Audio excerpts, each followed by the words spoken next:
Inteligencia artificial generativa, yo diría que es un tipo de inteligencia artificial avanzada, una rama de la inteligencia artificial que se enfoca en la generación de contenido nuevo, como pueden ser dibujos, letras y música de canciones o textos literarios, a partir siempre de datos existentes.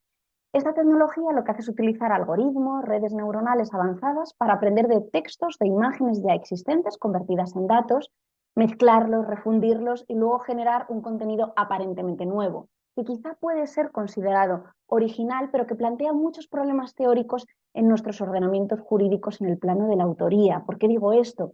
Pues porque no existe una persona física o un grupo de autores, personas físicas, detrás de ese proceso creativo.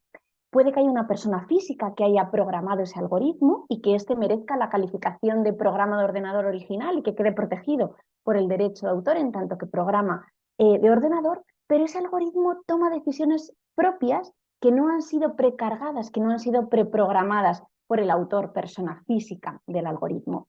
De ahí que no haya una autoría protegible, por así decirlo, para los resultados de esas decisiones tomadas por la máquina. Y además esto plantea un segundo desafío teórico del que seguro hablaremos, que tiene que ver con el material empleado por el algoritmo para su funcionamiento. Y es que los algoritmos no crean contenido completamente nuevo, no parten de la nada, sino que siempre se tienen que alimentar de contenidos previos, muchas veces protegidos por el derecho de autor o por los derechos conexos. Y lo que hace la minería de textos y datos es convertir en datos esas obras o esas prestaciones protegidas y esos datos después son los que son empleados por el algoritmo en cuestión. Cuando el algoritmo reproduce esos contenidos, hay que ver si reproduce la expresión original de estos, porque si resulta que emplea esa originalidad, entonces para ser lícito o bien necesita de la autorización del titular del derecho de autor o del derecho conexo, o bien de la aplicación de un límite o excepción a estos derechos, porque de otro modo estaríamos ante una infracción. La inteligencia artificial en realidad, si no se alimenta de datos, no funciona.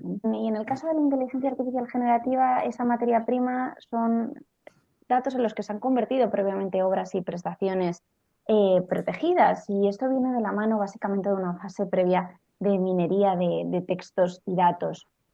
Con esa actividad lo que se hace es transformar en datos cantidades masivas de obras musicales, de obras literarias, de obras plásticas, por poner algunos ejemplos.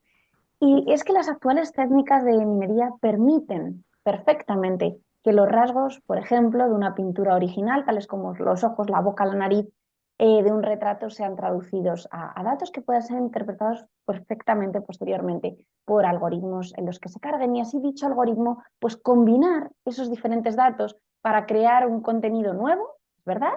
Que podemos decir que es una transformación de datos precargados, es decir, es una nueva combinación de esos ojos, de esas narices, de esas bocas precargadas que ya existían.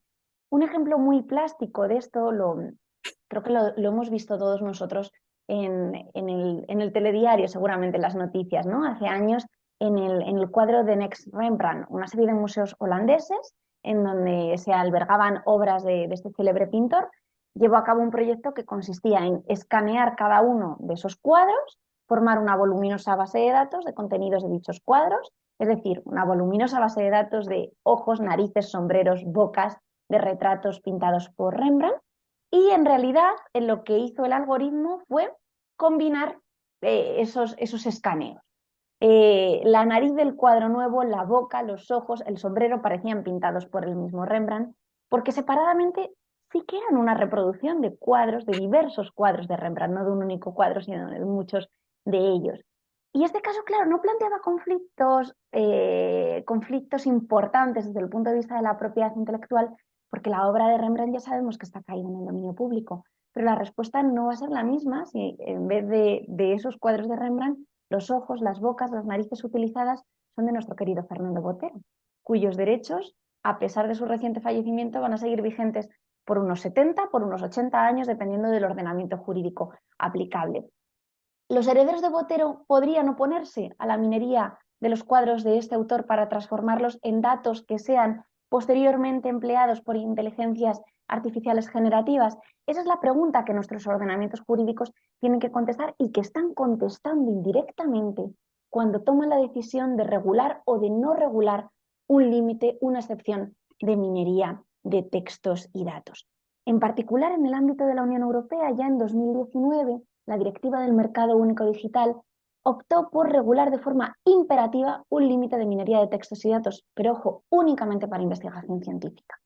Por tanto, el límite que tenemos en la Unión Europea es, valga la redundancia, de ámbito objetivo muy limitado. Solamente las universidades, los centros de investigación que hacen verdadera investigación científica son los beneficiarios de este límite.